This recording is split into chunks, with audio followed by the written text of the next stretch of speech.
皆さんこんにちは。ポンラボへようこそ。ついにこの日が来ましたよ。皆さん、映画、機動戦士ガンダム、シードフリーダムのクライマックスを飾った。あの最強にしてチートなラスボス級モビルスーツ、マイティストライク、フリーダムガンダム、ストフリの圧倒的な正当進化フォームがついに登場しました。今日の動画では塗装も改造も一切しないリアルなパチ組実践レビューをお届けします。まずはこのめちゃくちゃかっこいいパッケージからじっくり見ていきましょう。2年前に発売されたこの傑作キット、遅ればせながらようやくレビューする機会に恵まれました。少し出遅れちゃった感があるんですけど、この前振りの熱気は今でもめちゃくちゃ熱いよね。綺麗ですね。見てください。ボックスアートを担当されたのはおなじみの天才絵師森下忠新先生です。これまでのフリーダム系統の宇宙を派手に舞うポーズとは一線を画し、静かに威風堂々と佇む姿を切り取っています。背後から撒き散らされるナノ粒子の光翼の描き込みが本当に凄まじくて、完全にボス顔の風格ですよね。箱の厚みは普通の HG よりも少し厚めで、手に取った時の重量感もずっしりしています。しかも最近はかなり再販されて手に入りやすくなっていて、ぶっちゃけ劇中のザクやジンといった量産機よりも大量生産されてるんじゃないかってレベルです。なので、もしまだ手に入れてないよという方がいても、今からゲットするチャンスはいくらでもあるのでご安心ください。ボンラボ、行ってみましょう。すごい in the Pond Lab! Yeah! In the Pond Lab! 僕たちの国民的フリーダム、いざ開封。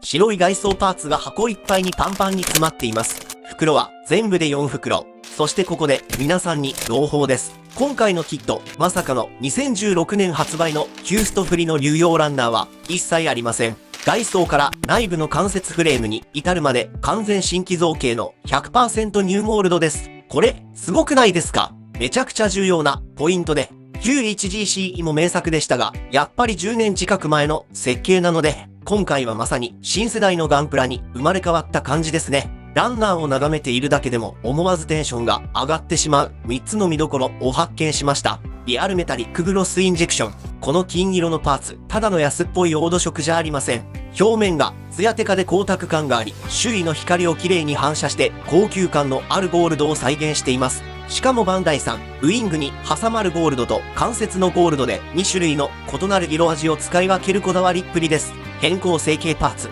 ツインアイや額のセンサー、そしてビームシールドには変更成形のクリアブルーが採用されています。プラスチックシール。クラウドディフェンダーのピンクのラインには普通のホイールシールではなく厚みがあってギラギラと輝く特殊なシールが付属しています。これら以外の通常シールは主にビームライフルの色分け用で全部で12箇所という少なさ。あのライジングフリーダムと比べるとシールの量が劇的に減っているので、パチ組みの作業はかなりサクッとストレスフリーで楽しめます。マニュアルも従来の HG のような長い1枚の折りたたみ式ではなく、ライジングフリーダムと同様のサーシタイプになっています。デスクの上でも場所を取らず、すごく見やすくて助かりますね。では、組み上がった本体のプロポーションから見ていきましょう。一言でまとめると、顔は超絶イケメン。だけど、スタイルはちょっと幼児体型。頭部がかなり小顔でシャープに引き締まっているのに対して、同調端足なバランスに感じられます。ただ、2016年版のストフリと比べると、ふくらはぎの大型化されたスラスターのおかげで、全体的にマッシブで力強いシルエットに化けています。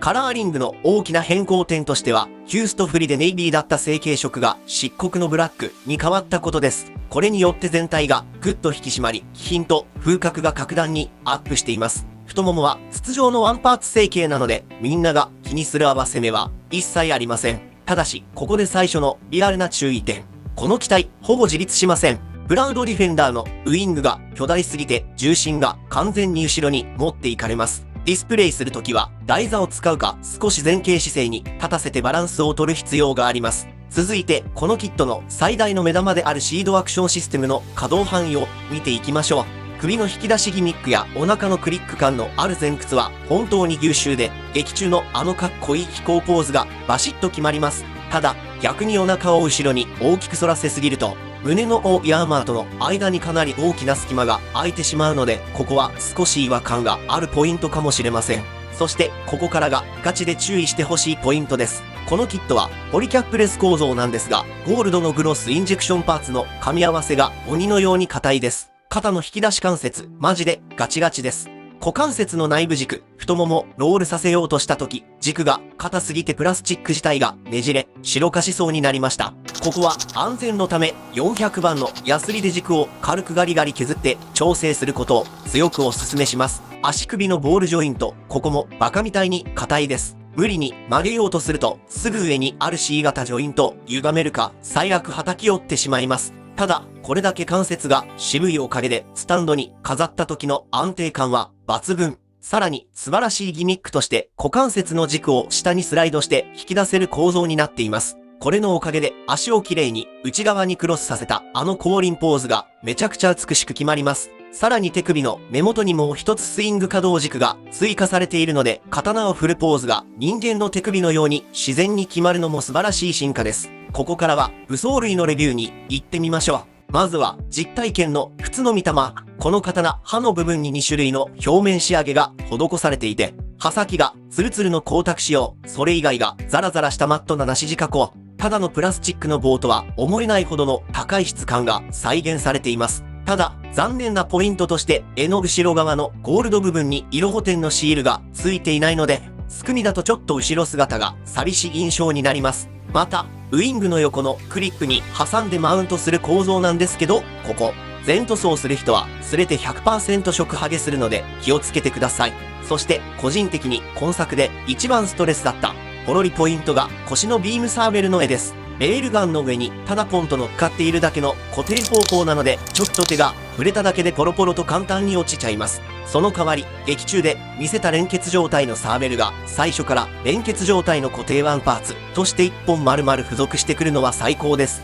軸が歪んだり外れたりする心配が一切ないので、これはバンダイさんのナイスな判断だと思います。続いて、このキットの主役、プラウドディフェンダー。白い装甲を左右にスライドさせると、中からピンクのプラスチックシールが露出してギラギラと上品に輝く姿がめちゃくちゃ綺麗です。ウイングのてっぺんの羽には位置をカチカチとしっかり固定できるクリック関節が入っているので、ポージング時のへたりがありません。ただ、スライドした白い装甲にはロック機構がないので、うっかり触ると手の動きでスッと閉じてしまうのはちょっと惜しいポイントですね。それでは、今回の HG マイティストライクフリーダムガンダムのパチ組総評に行きましょう。メリット、完全新規造形による超絶イケメンな顔立ち。太ももや頭部のパーツ分割が優秀で、目立つ合わせ目が一切でない構造。何より3000円以下という価格で、この圧倒的なボリュームと神々しい光の翼を体験できること。この化け物キットは、ガンダムシードファンはもちろん、すべてのガンプラファンを満足させてくれるクオリティです。